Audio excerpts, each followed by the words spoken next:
Hi friends, welcome back to our channel. Can you introduce yourself confidently in English? உங்களுக்கும் இங்கிலீஷில் உங்கள் introduction கொடுக்கணும்னு ஆசையாக இருக்கா? டோன்ட் வரி, இன்னைக்கு அதை தாங்க பார்க்க போகிறோம். வீடியோவை கடைசி வரைய ஸ்கிப் பண்ணாமல் பாருங்கள். ரொம்ப சிம்பிளான இங்கிலீஷில் எலிமெண்ட்ரி லெவலில் தான் நான் உங்களுக்கு சொல்லி கொடுத்துருக்கேன். ரொம்ப ரொம்ப ஈஸிங்க, வாங்க பார்க்கலாம். ஒருத்தங்க கிட்ட நம்ம பார்த்தோன்னே நம்ம இன்ட்ரடியூஸ் பண்ண ஆரம்பிக்கும் போது ஃபஸ்ட்டு க்ரீட்டிங்ஸ் பண்ணணும். ஹலோ, குட் மார்னிங்னா குட் மார்னிங், அந்த நேரத்தை பொறுத்து நீங்கள் சொல்லணும். அப்புறம் உங்கள் பேரை சொல்லணும், எங்கேருந்து வந்திருக்கீங்க அப்படின்னு சொல்லணும், என்ன பண்ணிகிட்ருக்கீங்க அப்படின்னு சொல்லணும். லாஸ்ட்டாக நைஸ் டு மீட் யூ, உங்களை பார்த்ததில் சந்தோஷம். பார்க்கலாமா? Hello, my name is Sasi, I am from Tamil Nadu, I am learning English, nice to meet you. பார்த்தீங்களா, ரொம்ப ஈஸியாக இருக்குதா? இதே நீங்கள் ஸ்டூடெண்ட்டாக இருந்தீங்கன்னா கிளாஸில் இன்ட்ரடக்ஷன் கொடுக்க சொல்லுவாங்க இல்லையா, அப்போ எப்படி சொல்லலாம்னு பார்க்கலாம். Hello every one, my name is, உங்கள் பேர் சொல்லிக்கோங்க. நீங்கள் எத்தனை years old? I am 16 years old. I am studying in 11th standard. My favorite subject is English. My hobby is reading books. Thank you.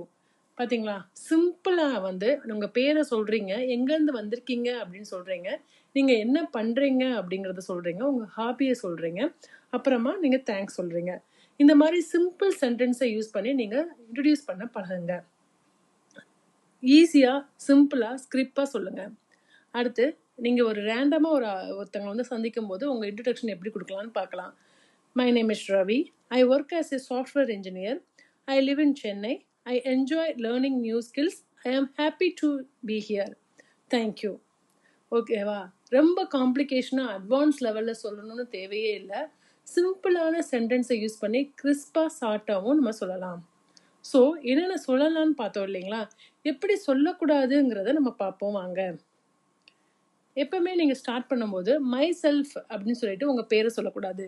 என்ன சொல்லணும்னா இன்ஸ்டண்ட்டாக my name is Sasi, I ஆம் சசி, அதாவது உங்கள் பேர். மை நேம் இஸ் உங்கள் name, ஐ ஆம் ஐ ஆம் அப்படின்னு சொல்லலாம். ஐ ஆம் கம்மிங் ஃப்ரம் சென்னை அப்படிங்கிறத சொல்லக்கூடாது.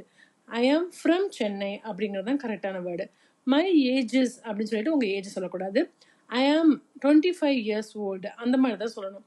ஸோ இந்த சின்ன சின்ன மிஸ்டேக்ஸை எல்லாம் கரெக்ட் பண்ணிவிட்டு நம்ம கான்ஃபிடென்ட்டாக பேசினா ரொம்ப ரொம்ப ஈஸி தாங்க. எங்கே அந்த ஃபார்மேட்டை ரிப்பீட் பண்ணலாமா? மை நேம் இஸ் உங்கள் நேமு, ஐ ஆம் ஃப்ரம், ஐ ஆம் ஏன் நீங்கள் என்ன பண்ணிகிட்ருக்கீங்க, மை ஹாபி, லாஸ்ட்டாக தேங்க்யூ நோடு. அவ்வளோதாங்க, ஈஸியாக இருக்குது இல்லையா? இதை ப்ராக்டிஸ் பண்ணி பாருங்கள். இந்த வீடியோலேருந்து நீங்கள் ஏதாவது ஒரு வேல்யூபிளான இன்ஃபர்மேஷனை கற்றுக்கிட்டு இருக்கீங்க அப்படின்னு நம்புனீங்கன்னா like, share and subscribe. Thanks for வாட்சிங்.